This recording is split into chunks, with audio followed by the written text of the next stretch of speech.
Kalau tangan kita kesemutan, jangan dianggap enteng. Karena kesemutan itu menunjukkan ada hal-hal yang tidak beres di dalam tubuh kita. Jadi tubuh sementara memberikan alarm, tanda.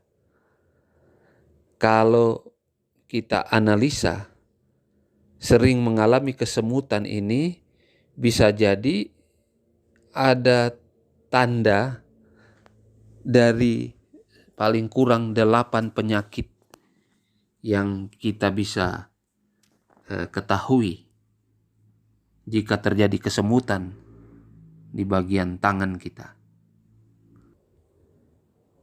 Yang pertama yang perlu kita ketahui, kesemutan di bagian tangan adalah salah satu pertanda penyakit diabetes. Banyak orang yang mengidap diabetes ini sering mengalami kondisi tangan yang kesemutan. Jadi kalau orang memang mengidap diabetes, kesemutan bukan cuma bagian tangan tapi di kaki juga terjadi.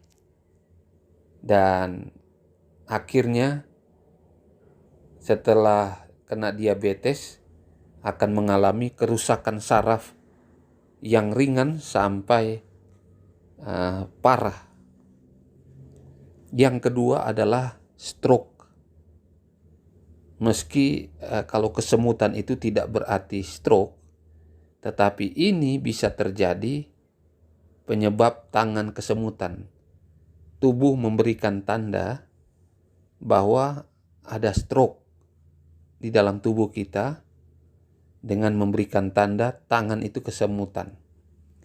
Bahkan bisa mati rasa. Yang lain tandanya adalah kesulitan berbicara atau memahami obrolan. Kalau orang-orang yang penyakit stroke ini ya, pusing, kehilangan keseimbangan. Dan ini yang perlu kita ketahui. Yang ketiga, ya, kalau kesemutan tangannya boleh jadi itu karena saraf kejepit. Jadi saraf kejepit ini bisa menyebabkan tangan kesemutan. Jadi bukan cuma tangan, nanti bagian leher, bagian punggung juga akan mengalami kondisi yang sama. Sehingga ini bisa menyebabkan cedera. Ya. Dan postur tubuh yang lebih buruk sampai akhirnya radang pada sendi.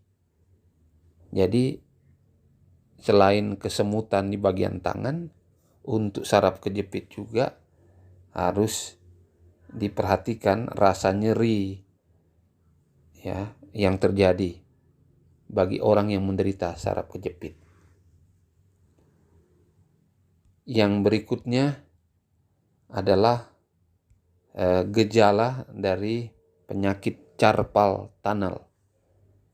Nah, carpal tunnel ini adalah penyakit yang terjadi karena gerakan berulang-ulang atau getaran yang akhirnya menekan saraf di pergelangan tangan. Jadi ini bisa juga penyebab tangan kesemutan. Selain gerakan yang berulang tersebut, yang bisa mengakibatkan jaringan di sekitar saraf bagian tangan kita ini juga bisa jadi membengkak dan akan menekan saraf kita. Yang tentunya ujung-ujungnya tekanan saraf ini yang menyebabkan kesemutan. Bahkan dapat disertai dengan mati rasa. Terasa sakit sekali.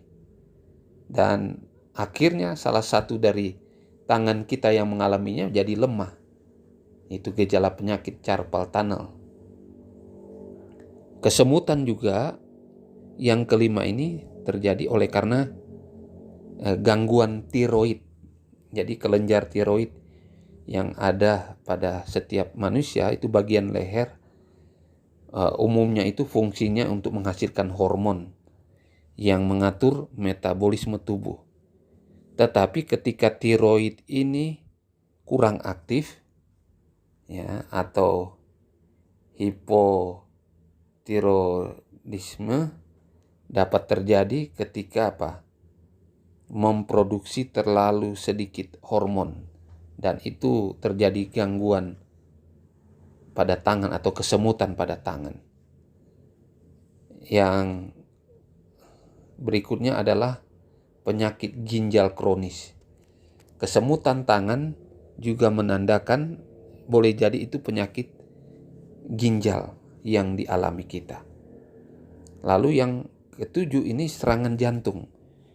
Jadi seringkali kita tidak sadar kesemutan yang dialami kita di bagian tangan itu tanda adanya serangan jantung, yaitu penyumbatan pada pembuluh darah yang membuat aliran darah itu menuju jantung terganggu sehingga menyebabkan kesemutan bahkan nyeri dada.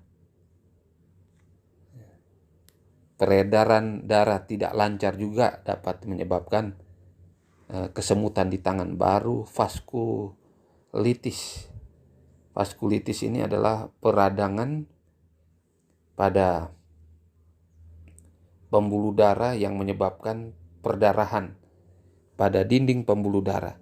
Nah, perubahan ini bisa menyebabkan gangguan pada aliran darah, dan itu memicu berbagai gejala, salah satunya tadi kesemutan di bagian tangan. Baru epikondilitis. Ini kondisi ketika tendon di area siku mengalami peradangan. Selain kesemutan, gejalanya juga ada nyeri, pembengkakan di area siku. Jadi inilah gejala-gejala tanda dari beberapa penyakit jika terjadi kesemutan di bagian tangan. Harus diwaspadai, antisipasi agar kita tidak terlambat untuk mengatasi kesemutan di bagian tangan kita.